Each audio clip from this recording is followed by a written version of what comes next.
श्रीराम राम रामेति रमे रामे मनोरमे सहस्रनाम तत्तुल्यं श्रीरामनाम वरानने आपदामपहर्तारं साधारं सर्वसम्पदा लोकाभिरामं श्रीरामं भूयो भूयो नमामः। आर्ता विषण्णो सुशिलातपीदा घोरेषु व्याधिषु वर्तमाना संकीर्त्य नारायण शब्दं मात्रं विमुक्त दुःखा सुखिनो भवन्तु. இந்த ராமாயணன் கதாநாயகன் திருமால் மட்டுமே நமது துக்கங்களை நீக்கி சுகத்தை தருபவன். இப்படிப்பட்ட ஒரு கதாநாயகனை பற்றி பேசுவதற்கு எனக்கு அருமையான வாய்ப்பு அளித்த இந்த கலைமகள் அவர்களுக்கும் சுவாமி அவர்களுக்கும், எனக்கு முன்னால் மிக அருமையாக பேசிய டாக்டர் பாஸ்கரன் அவர்களுக்கும், எனக்கு முன்னால் அமர்ந்துள்ள ஆன்றோர் சான்றோர் பெருமக்களுக்கும் என்னுடைய அன்பான வணக்கத்தையும் மரியாதையும் காணிக்கையாக்குகின்றேன். ஈன்ற பொழுதில் பெரிதுவக்கும் தன்மகனை சான்றோன் என கேட்ட தாய், அப்படிப்பட்ட ஒரு தாய் தான் கோசலை. கோசலை விட அதிகமாக ராமனை பற்றி பெருமைப்பட்டவள் கேகேயி.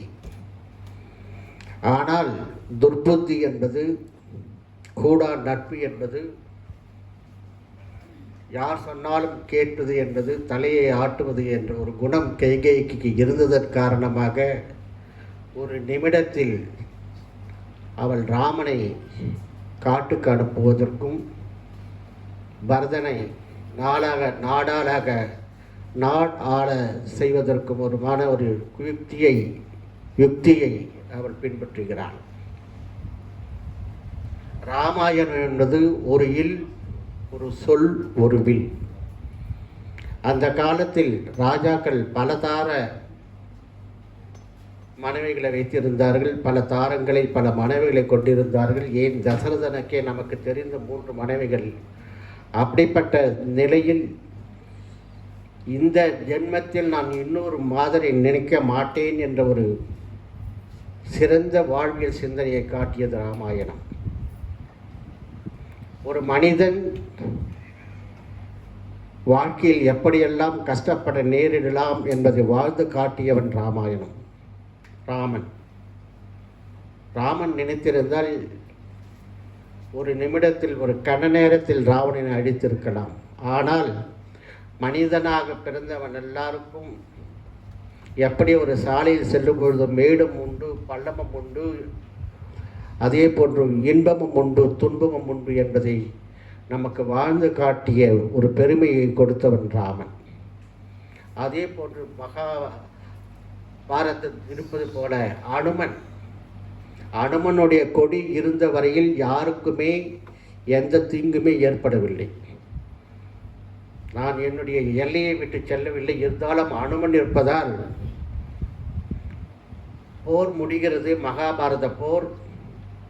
அப்பொழுது ஒவ்வொரு தேரோட்டியும் தன்னுடைய தலைவனை கீழே இறக்குகிறார்கள். இறக்கிவிட்டு பின்னர் தேர் கிளம்புகிறது. ஆனால் அகம்பாவத்தில் இருந்த அர்ஜுனன், கண்ணா நீயே கீழ் முதலில் இறங்கு, பிறகு நான் இறங்குகிறேன் என்று சொல்லுகிறான்.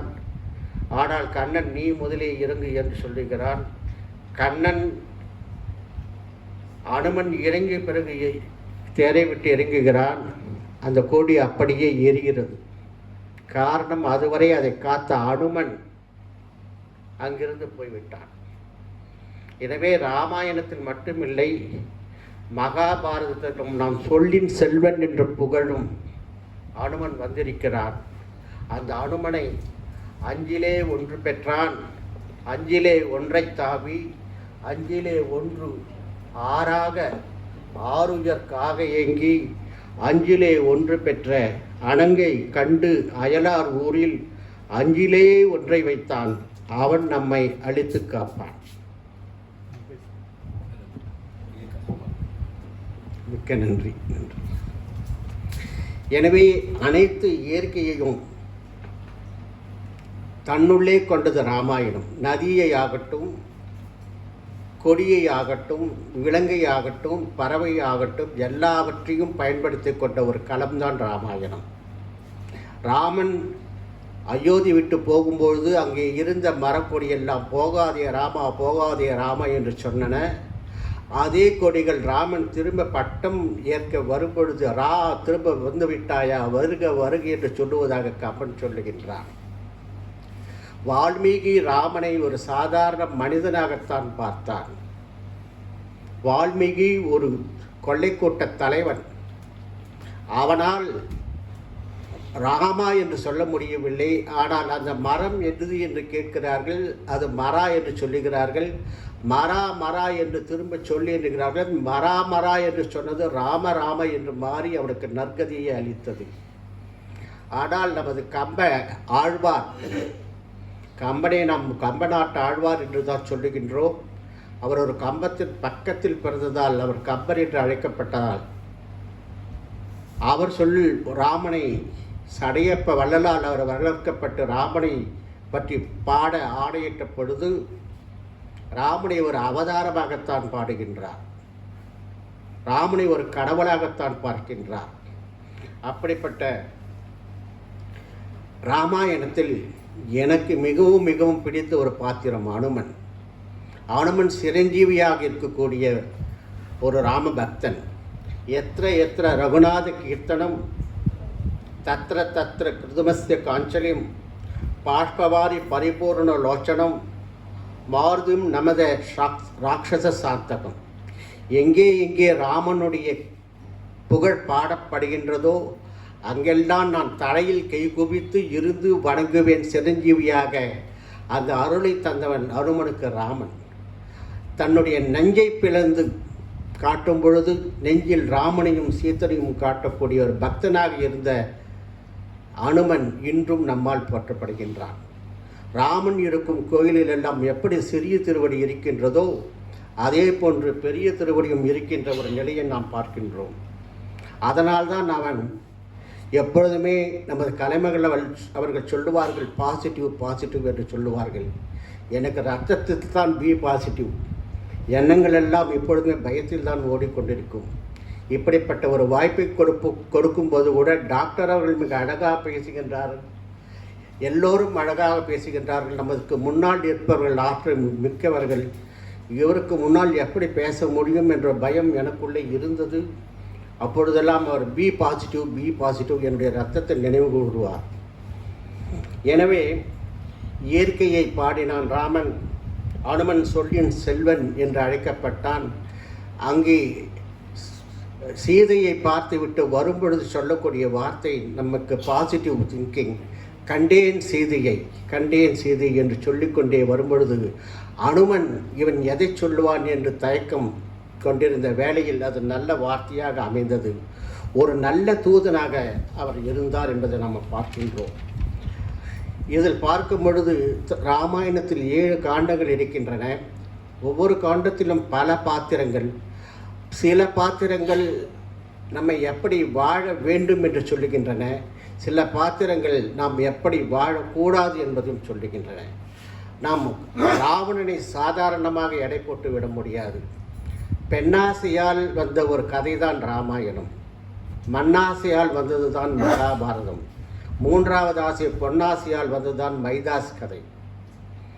இருந்தாலும் பிறன்மனை விடுதல் என்பது பெரும் தவறு என்பதை சுட்டிக்காட்டிய ராமன் அப்படி விளைந்தால் எப்படிப்பட்ட விளைவுகளை சந்திக்க நேரிடும் என்பதை 7 காண்டங்களில் கூறியிருக்கிறது. பானகாண்டத்தில் பார்த்தால் 4 குழந்தைகள் பிறக்கிறார்கள். இதில் முதலில் தொடக்கத்தில் இருந்தே ராமன், லக்குவணன், பரதன், சத்ருக்கணனை பற்றி நாம் அதிகமாக பேசவில்லை என்றாலும் கேரளத்தில் நாலம்பலம் என்ற இடத்தில் 4 பேருக்கும் கோவில் இருக்கின்றது என்பது ஒரு வரலாறு. ஆனால் எப்பொழுது அவர்களை படுக்க விட்டாலும் ராமன் லக்ஷ்மணன் ஒன்றாக படுப்பார்கள். லக்ஷ்மணனுடன் ராமனை கூட பிறந்தவன் என்று வைத்தாலும் பாரதன் சென்று சத்ருக்கனோடு ஒட்டி கொள்வான். இந்த உறவுதான் பிறகு எல்லாம் பரதன் சத்ருக்கன் ஒரு அணியாகவும் ராமன் லக்ஷ்மணன் இன்னும் ஒரு அணியாகவும் ராமாயணம் முழுக்க நாம் இருந்ததை காணுகின்றோம். சத்ருகனன் நேராக ராமனுடன் பேசியது மிக மிக மிக மிக மிக குறைவு. சத்ருகனையே அவன் ராமனாக நினைத்தான். அதே பொழுது பாலகாண்டத்தில் பல விஷயங்கள் அவர்கள் சகோதர ஒற்றுமைக்கு மிக சிறந்த எடுத்துக்காட்டாக இருந்தார்கள். கைகேயி காட்டுக்கு உன்னுடைய அப்பா போக சொல்கிறார்கள் என்று சொன்னது ராமனை மட்டும்தான். ஆனால் கூடவே சீதையும் சொல்கின்றால் தர்மபத்தினி போகட்டும், கூடவே ராமனும் சொல்லுகின்றான், லக்ஷ்மணனும் சொல்லுகின்றான். அங்கு சென்றவன் இவர்கள் பர்ணசாலையில் தூங்கும் பொழுதெல்லாம் கண் விழித்து கொண்டு தன்னுடைய அண்ணனையும் அண்ணையும் பாதுகாத்து தன்னுடைய நாள் பொழுது 24 மணி நேரம் தூங்காமல் இருக்கின்றார் என்றால் இப்படிப்பட்ட ஒரு சகோதர பெருமையை நாம் இந்த காலத்தில் பார்க்க முடியவில்லை. ஆனால் பார்க்க வேண்டும் என்று ஆசைப்படுகின்றோம். அதனால்தான் ஆதிசேஷன் ரூபமாக இருக்கக்கூடிய அனுமன் லக்குமணன் கண்ணை மூடுவதே இல்லை. பாம்புக்கு கண்ணு கிடையாது, அது உறங்காது. அப்படி வில்லை ஏந்தி நின்ற கோலத்தில் அவர்களை காத்து கொண்டு வந்தவன் தான் லக்குமணன். ஒரு காலகட்டத்தில் மாரீசன் வருகிறான். அந்த மாரீசன் ஒரு அரக்கனாக இருந்தாலும் ராவணனால் அனுப்பப்பட்டாலும் அவன் பல நல்ல விஷயங்களை ராவனுக்கு சொல்லுகின்றான். நீ செய்வது தவறு, பிறன் மனை விளைவது தவறு. நீ சீதையை திரும்ப ராமனிடம் விட்டுவிட்டு மன்னிப்பு கேள், என்னை பொய்மானாக அங்கே செல்ல சொல்லாதே என்று மாரீசன் புத்திமதி சொல்லுகின்றான். அதனால் தான் மாரீசன் மறைந்து விடுகின்றான், பொன்மானாக கடைசி வரை இருக்கின்றான். அந்த பொன்மானுக்கு ஆசைப்பட்டு சீதை ராமனை அனுப்புகின்றால், ராமன் போகின்றான். சிறிது நேரத்தில் மாரீசன் தன்னுடைய குரலில் அந்த மிமிக்ரி பண்ணுகின்றான். ராமா சீதா என்று அவன் கத்தும் பொழுது இது உண்மையிலேயே மாரீசன் குரல் என்பதை அறியாத சீதா ராமன் ஏதோ துன்பத்தில் இருக்கிறான், ராமா செல் என்று சொல்லுகின்றான். அப்பொழுதும் ராமன் சொல்லுகின்றான், என்னுடைய அண்ணனை யாராலும் வீழ்த்த முடியாத அண்ணி, நீங்கள் நம்பாதீர்கள், இது ஒரு மிமிக்ரி குரல், அந்த மாரீசனுடைய ஆபத்தான குரல் என்று சொல்லும்போது கூட அவன் அங்கிருந்து போக மாட்டேன் என்கிறான். ஆனால் சீதை தன்னுடைய வாக்கை தவறாக பயன்படுத்துகின்றால் அப்பொழுதும் ராமன் லக்ஷ்மண் ரேகா என்ற ஒரு கோட்டை போட்டுவிட்டு நான் வரும் வரை இந்த கோட்டை தாண்டாதீர்கள் என்று சொல்லுகின்றார். ஆனால் வால்மீகி ராமாயணத்தில் ராவணன் சீதையின் தலைமுடிகளை பிடித்து இழுத்துச் சென்றதாக சொல்லுகின்றான். கம்பன் தமிழர் மாண்பை போற்றும் வகையில் சீதையை அப்படியே தரையோடு பெயர்த்து எடுத்து சென்றதாக கம்பன் சொல்லுகின்றான். எனவே ஒரு சிறந்த சகோதரனாக லக்குமணன் வாழ்வதைப் போல இந்த காலத்து சகோதரர்கள் இந்த வாழ்வியல் இயல்பை கற்றுக்கொள்ள வேண்டும் என்பது நமது அவ்வா. அடுத்த தலைமுறைக்கு இந்த ராமாயணமும் மகாபாரதமும் கொண்டு செல்லப்பட வேண்டும். நான் படிக்கும் பொழுது கையடை படலம் என்ற ஒரு படலம் இருந்தது. அதில் தயரதனை விஸ்வாமித்திரர் கேட்பார், நான் யாகம் செய்ய போகிறேன் காட்டில், உன்னுடைய மகனை கொடு என்று சொல்லுவார்கள். ஆனால் தயரதன் சொல்லுவான், அவர்கள் வேண்டாம், நானே வருகிறேன் என்று சொல்லுவான். வேண்டாம், அவர்கள் குழந்தைகள், அவர்கள் வேண்டாம் என்று சொல்லும்போது கூட வேண்டாம், அவருடைய அருமை உங்களுக்கு தெரியாது, நல்ல திறமை உடையவர்கள் என்று சொல்லுவார்கள். அதே மாதிரி அந்த தாடகை வதத்தை பண்ணி தன்னுடைய திறமைகளை ராமனும் லக்குனும் காட்டக்கூடிய காட்சியெல்லாம் நாம் ராமாயணத்தில் பார்க்கின்றோம். எனவே சிறுவர்கள் அல்ல, நம்மை விட திறம் படைத்தவர்கள் இந்த காலத்தில் பார்க்கின்றோம். சாதாரண கைபேசியை நம்மை விட அவர்கள் நன்றாக பயன்படுத்துகிறார்கள். எனவே நம்மிலிருந்து தோன்றியவர்கள் நம்மை விட சிறப்பாக இருப்பது தான் சான்றோன் என கேட்ட தாய் என்ற ஒரு நிலையை நாம் பார்க்கின்றோம் இந்த காலத்திலும். அதற்கடுத்தது பாலகாண்டத்திற்கு அடுத்தது அயோத்தியா காண்டத்திற்கு வரும்பொழுது அயோத்தியா மக்கள் எல்லோரும் சிறப்பான மக்கள். தயரதன் ஒரு நல்ல நாளில் ராமனுக்கு மகுடம் சூட்ட விரும்புகின்றான். அரசபையை கூட்டுகின்றான். வசிஷ்டர், விஸ்வாமித்திரர் போன்ற முனிவர்கள் எல்லோரும் நீ நாட்டை ராமனுக்கு கொடு என்று சொல்லுகின்றார்கள். சரி என்று சொல்லுகின்றார்கள். எல்லோருக்கும் நல்ல மகிழ்ச்சி. இந்த மகிழ்ச்சியை கண்ட தயரதனுக்கு, என்ன நீங்கள் நான் கேட்ட உடனே ராஜ்யத்தை ராமனுக்கு கொடு என்று சொல்லுகிறீர்களே, நான் சரியாக ஆட்சி செய்யவில்லையா? என்னை விட ராமன் சரியாக ஆட்சி செய்வானா என்று ஒரு சந்தேகத்தை கேட்கிறான். அப்படி இல்லை, உங்களுக்கு வயதாகிவிட்டது, நீங்கள் இனிமே ஓய்வு எடுக்க வேண்டும், அதனால் ராமனுக்கு அரசாட்சியை கொடுங்கள் என்று தான் சொன்னமே தவிர உங்கள் ஆட்சியில் குறை கூற முடியாது என்று சொல்லுகின்றார்கள். அப்படிப்பட்ட தன்னுடைய பலத்தையும் பலவீனத்தையும் சீர்தூக்கி பார்க்கக்கூடிய மன்னன் அப்பொழுது இருந்தார்கள். இப்பொழுதெல்லாம் அப்படியெல்லாம் சொல்ல முடியாது. எந்த மன்னனும் தன்னுடைய குறையையோ நிறைய சொன்னால் நிறைய கேட்டுக்கொண்டார்கள், குறைய சொன்னால் குறைத்து கொள்ள சொல்லுவார்கள். அதுக்கு அடுத்தது ஆரண்ய காண்டம். ஆரண்ய காண்டம் ஒரு அற்புதமான காண்டம். இங்குதான் நாம் பார்க்கின்றோம் ஜடாயு என்னும் பறவை. ஜடாயு என்ற பறவை தசரத மன்னனுக்கு மிக நெருங்கிய நண்பன். அதை கேட்ட ராமன் மிக மிக மகிழ்ச்சி அடைகின்றான். அதே ஜடாயு சீதையை ராவணன் கடத்தி செல்லும் பொழுது பார்த்து தன்னுடைய உயிரை விடுகிறது.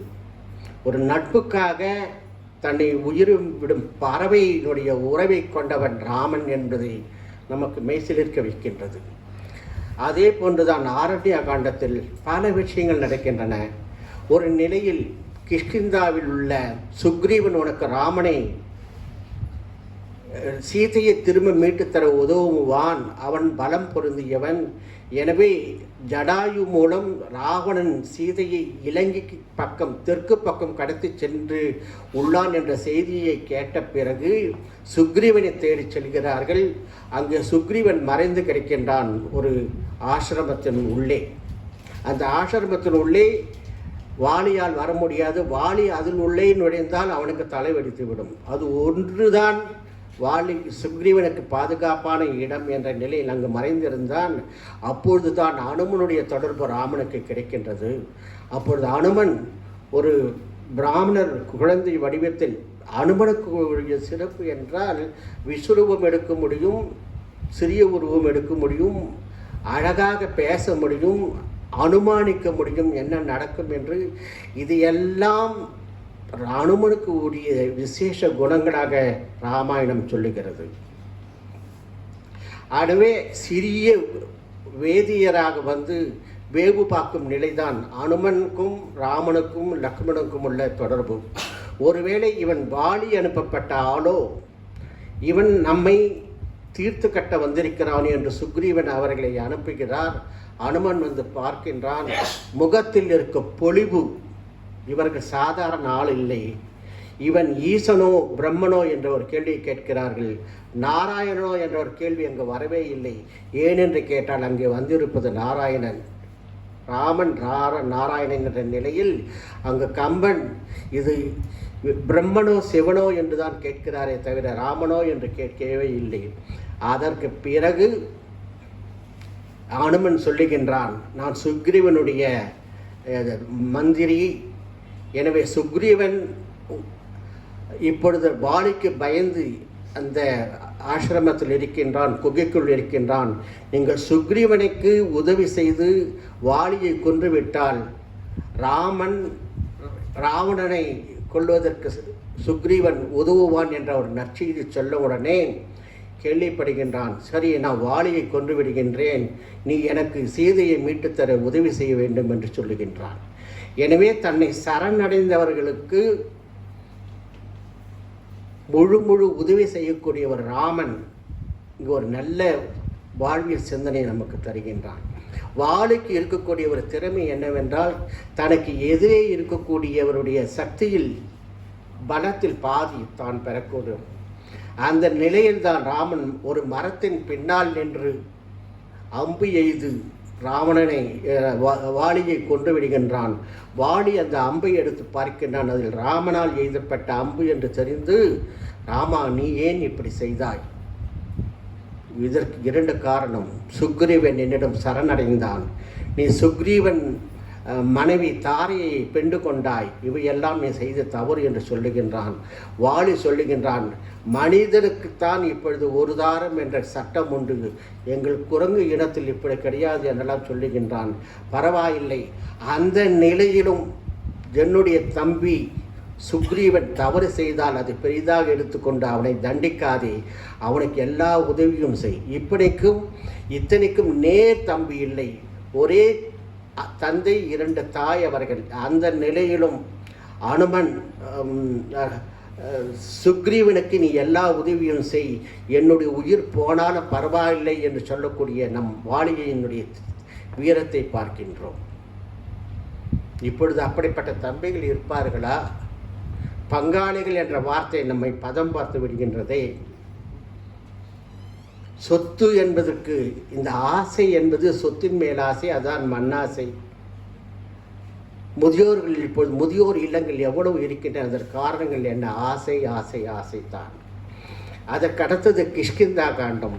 கிஷ்கிந்தா காண்டத்தில் குரங்குகள் தான் தெய்வங்களாக இருக்கின்றன, மனிதர்கள் மிக மிக குறைவாகத்தான் இருக்கின்றார்கள். அந்த கிஷ்கிந்தையில் அங்குதான் யார் ஒவ்வொருவரும் ஒவ்வொரு திசையில் செல்லுகின்றார்கள். அனுமனுக்கு அதிர்ஷ்டவசமாக சீதையை பார்க்கும் வாய்ப்பு கிடைக்கிறது. ஏனென்றால் அவன் தென் திசை நோக்கி செல்லுகின்றான். அந்த சமுத்திரத்தை பறந்து செல்லக்கூடிய ஆற்றல் பெற்றவன் அவன்தான். அனுமன் நினைத்ததை செய்யக்கூடிய ஆற்றல். அனுமனை வழிபடுவோர் நினைத்ததை சாதிப்பார்கள், நினைத்ததை செய்வார்கள் என்பதுதான் என்னுடைய அசைக்க முடியாத நம்பிக்கை. அங்கே செல்லுகின்றான், ஒரு மரத்தின் மேல் நிற்கின்றான். அங்கு பார்ப்பவர்களெல்லாம் சீதையை அவன் முன்னால் பார்த்தது இல்லை. ஆனால் அந்த ஒரு மரத்தின் மேல் நின்று கொண்டு பார்க்கின்றான். ராவணன் வருகின்றான். அப்பொழுது பேசுகின்றான், நீ உன் மனதை மாற்றிக்கொள், உனக்கு நல்ல பட்டத்து ராணியாக உன்னை மாற்றுகிறேன் என்று சொல்லுகின்றான். அந்த சூழ்நிலை உரையாடல்களை மனதில் கொண்டு இவள்தான் சீதை என்று சொல்லி தன்னுடைய உருவத்தை குறைத்து கொண்டு சீதையின் முன்னால் வணங்கி நின்று, அம்மா நீங்கள் கவலைப்படாதீர்கள். அப்பொழுதுதான் கணையாடி தான் வந்தது ராமனுடைய தூதுவனாக என்ற நிலையை சொல்லி சீதைக்கு நம்பிக்கை தரக்கூடிய பாத்திரம் அனுமன். அதுவரை அவள் கவலை கொண்டிருந்தாள்.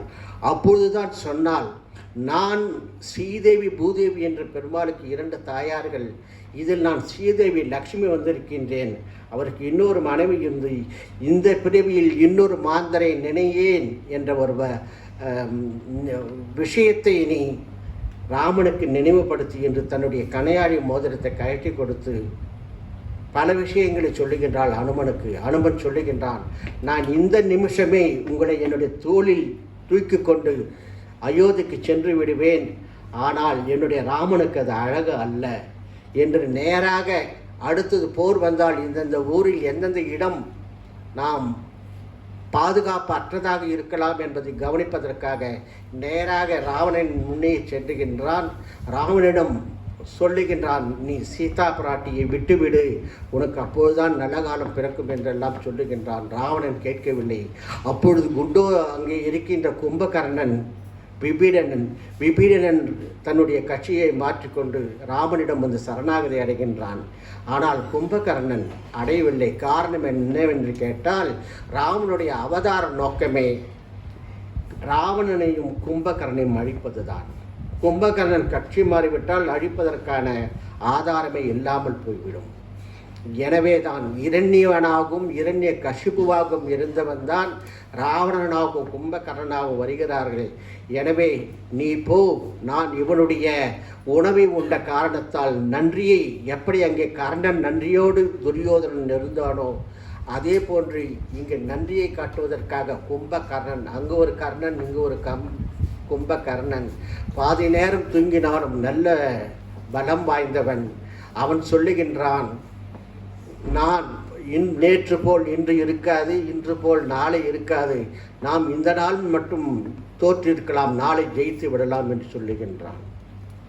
அதே போன்று பகைவனுக்கு அருள்வாய் நல்லஞ்சே என்ற நிலையில் இன்று போய் நாளை வா என்று ராமன் ஒரு இடத்தில் சொல்லுகின்றான். எதிரியை எப்பொழுது பார்த்து காலை வாரி விடலாம் என்று நினைக்கின்ற ஒரு சமுதாயத்தில் தன்னுடைய மனைவியை கடத்தி சென்று பல வருடங்கள் அவளுக்கு சிரமத்தை கொடுத்து தனக்கும் சிரமத்தை கொடுத்த ஒரு கதாநாயகி. இந்த செய்தியை மீட்டுறேன். அவள் காப்பாற்றப்பட வேண்டும், உடனே அழைத்து செல்லப்பட வேண்டும். இதுதான் நேரம். ராவணன் நிராயுத பானையாக இருக்கின்றான்.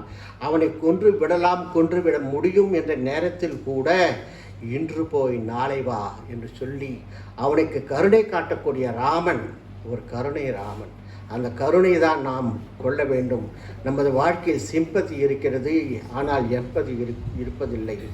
எம்பதி என்பது மற்றொரு இடத்தில் இருந்து அந்த கஷ்டத்தை உணர்வது. அது தாயால் மட்டும்தான் முடியும். மற்றவரெல்லாம் சிம்பதி காட்டு அச்சச்சோ என்று சொல்லிவிட்டார் தான் சொல்லுவார்கள்.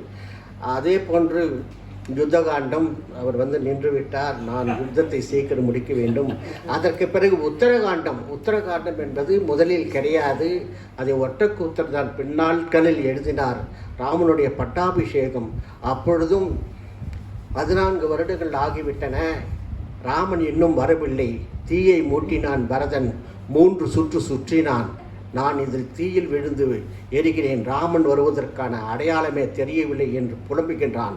அந்த நேரத்திலும் அனுமன் தான் வந்து கொண்டே இருக்கிறார்கள். நீ பட்டாபிஷேகத்திற்கான வேலையை பார் என்று சொல்லி ராமனுடைய பட்டாபிஷேகம் நடைபெறுகிறது. இப்படி ஒவ்வொரு காண்டத்திலும் ஒவ்வொரு கதாபாத்திரம் சொல்லக்கூடிய வாழ்வில் சிந்தனைகள் அதிகம். இவையெல்லாம் உங்களுக்கு தெரிந்திருந்தாலும் மலரும் நினைவுகளாக திரும்ப நான் கொடுத்துவிட்டு, இது எப்பொழுதெல்லாம் சாத்தியமோ அப்பொழுதெல்லாம் நாம் அடுத்த தலைமுறைக்கு எடுத்து செல்ல வேண்டும். அப்பொழுதுதான் ஒரு நல்லதொரு சமுதாயம் அமையும். உலகத்தில் எல்லோரும் சான்றோர்களாக மாறுவார்கள். நல்ல பழக்க வழக்கங்களும் வரும் என்று சொல்லி இந்த வாய்ப்பினை எனக்கு நல்கிய அனைத்து பெருமக்களுக்கும் அனுமன் அருளும் ராமனுடைய அருளும் அனுதினமும் கிடைத்து கலைமகள் இன்னும் சிறப்பாக வளர வளர வாழ்த்துக்களையும் நன்றிக்களையும் சமர்ப்பணமாக்கி உங்களுக்கும் என்னுடைய பொறுமையாக கேட்டமைக்காக என்னுடைய நன்றிகளை சமர்ப்பணம் செய்து விடைபெறுகிறேன். நன்றி.